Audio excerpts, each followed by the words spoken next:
Hey everyone, welcome back to ABCA. Today I'm going to talk about a cheap Rollie that outsold its prettier, more interesting sister, a shutter with too many steps, and an advanced knob that required too many hand muscles. I'm going to talk about the Rolleicord III. If you're here because you're looking to possibly buy a Rolleicord, stay tuned because I'm going to talk about what it brings to the table. And if you're here because you're just like me and you just like to look at vintage cameras, then relax and enjoy this laid-back vintage camera candy that you're about to experience.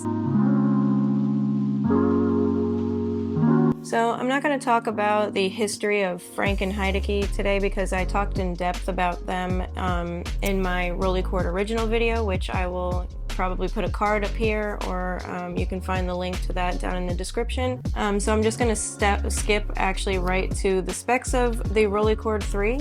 This model was actually one of the more common models, with about 87,000 of them out there, so it's not a rare model. But according to my 1962 copy of the Rolleiflex, it's an cool old book if you want to check that out too. It says that once they were able to start using the automatic film advance in their cameras, they were able to introduce a less expensive, more accessible model, which introduced the Rolleicord. The Rolleicord is supposed to be a more stripped down, more affordable consumer camera, whereas the Rolleiflex is for the professional, more serious photographer. And the way that the book describes it is that it was for the photographer who wanted a twin lens reflex camera without all the trimmings of a Rolleiflex. And I think that's a really good way to describe the two sister cameras, the Rolleiflex and the Rolleicord. And I will get into more of the differences between the two cameras later on when I talk about my experience.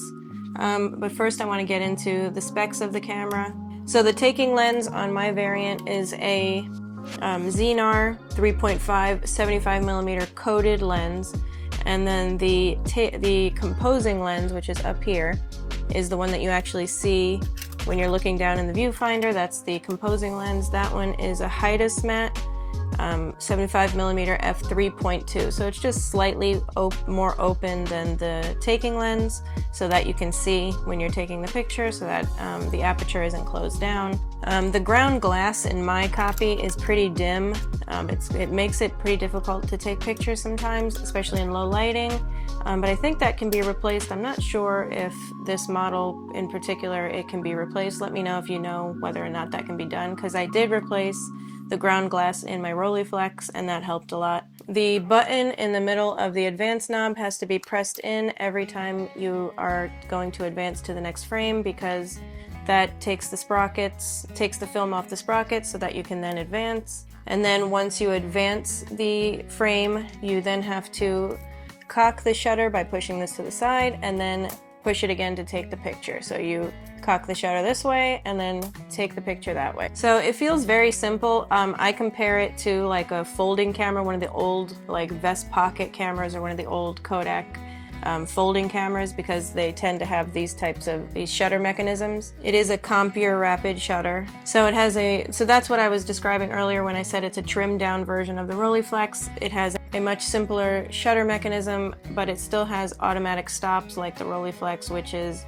which was a big advancement at the time.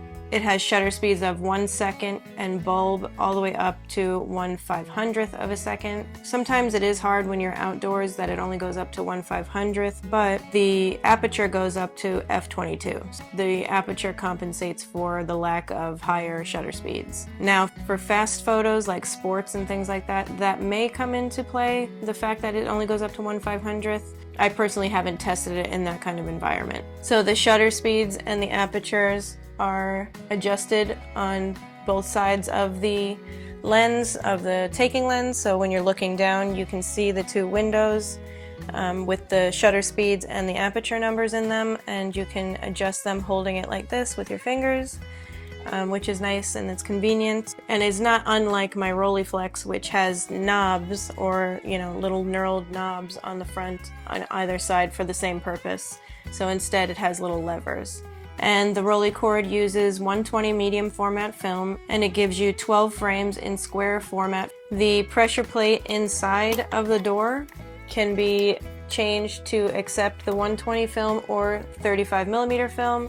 So that would be changed if you were going to install a Rolleikin adapter, which I've spoken about before. I have a whole video on my Rolleiflex, which when I began shooting film again, I actually used a Rolleikin on my Rolleiflex because I didn't have access to medium format film at that point years ago.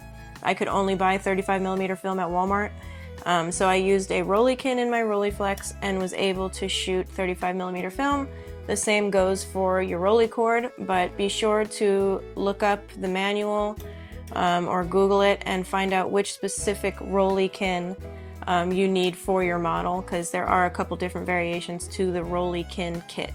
And even if you just want to save money these days, I know a lot of people act like it's sacrilegious to use 35mm film in your Rolleiflex, but let's say that's the only camera you only have a Rolleicord or Rolleiflex, and you need to save a couple bucks and you get 36 frames instead of 12, and you want to shoot 35mm film, you can get the Rolleikin and be able to do that with a quality lens and a quality camera. So just an option. Don't come at me in the comments because you think it's sacrilegious to use 35mm film in your Rolleiflex. Everybody can do whatever they want with their camera. So next I want to talk about my experience with the camera, but before I do so, I just want to ask really quickly, if you're enjoying my content, if any of it has been helpful to you, I would really appreciate if you would go to the link in my description to my website that will allow you to either buy my zines, to donate to the channel, because it really helps me to pay to keep my website going and pay to keep this channel going. So if you are liking what you see, I hope you will do that. So anyway, back to the video. So I want to get to my experience with the Rolleicord III. So I bought this camera back in 2023, I think it was, when I went to New York to go visit my family. I went to go see my grandmother. She was living in the hospital at that point. She wasn't doing well, and I knew it was going to be the last time that I got to see her. So it was a very special trip, and right after we went to visit her, my uncle took us to one of his shops that he goes to. I've mentioned him before on the channel. He's the reason I have so many cameras. He will pick up any camera he finds here and there when he's out shopping at the antique shops. So he took me to one of the ones he goes to. I didn't see any cameras at first, and then I saw the Rolleiflex box, that really pretty box that is recognizable to be Rolleiflex, and I got really excited, and inside was a couple filters, but I didn't see a camera anywhere, so I was like, I guess I could buy this and just use it on my Rolleiflex. And then all of a sudden in a glass case I saw the Rolleiflex, or in this case Rolleicord, leather case, and inside was the Rolleicord. And I don't own a Rolleicord, so I was actually really excited to find one. And I've actually never, in all these years I've been shooting film, never found a film camera, at least not a good one, in person at a store. Like, we don't have those things here where I live. You just can't find that kind of stuff. And I was really excited to find this. And so I told my uncle, you know, I want to get that. I'm really excited. He told the guy that was working there that I would like to buy it, and asked how much it was. And I think the guy said like a crazy price, like $300 or something like that. I was like, ooh, I don't even know if it works. It's in the case. I can't really inspect it. I can't shoot film with it yet. I don't know if it works. So I'm not paying that. So I said, but I will be willing to pay maybe $100. I think that's what it's worth. At first he said no, but then the owner came over and he was nice and he said, sure, let her have it for that. And the filter too as well. The worker looked kind of annoyed with that, but the owner was nice and he let me have it for $100. And it was still kind of a gamble because I didn't know if it worked, but it looked clean. There's no rust on it or anything like that. I had it with me like a baby in our carry-on bag, and once I got home I shot a test roll and developed it.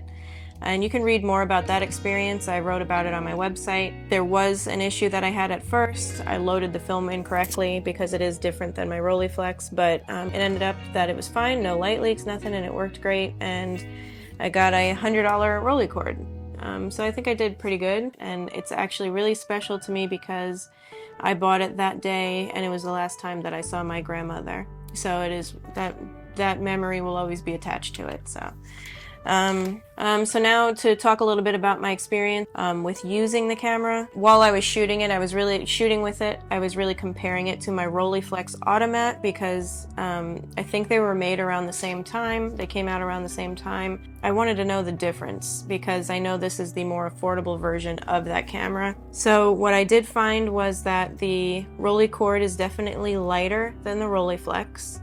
One thing I will say, and I can't really explain it, is that the Rolleiflex, right away I can tell the difference in the quality of the Rolleiflex compared to the Rolleicord. Holding it, I just feel the difference. I don't know what that is, but that's not to say that this is bad or that this feels cheap, not at all. The Film Advance knob is a little bit different than using the crank on my Rolleiflex. I definitely prefer the crank on my Rolleiflex because it's quick and you just go forward and backwards and it cocks the shutter and everything for you. Whereas with this, you have to turn it till it gets to the next frame. And then, like I said, you cock the shutter and then take the picture. So it does require more steps to remember. However, those things don't take away from the value of the camera. Those are really just minor differences.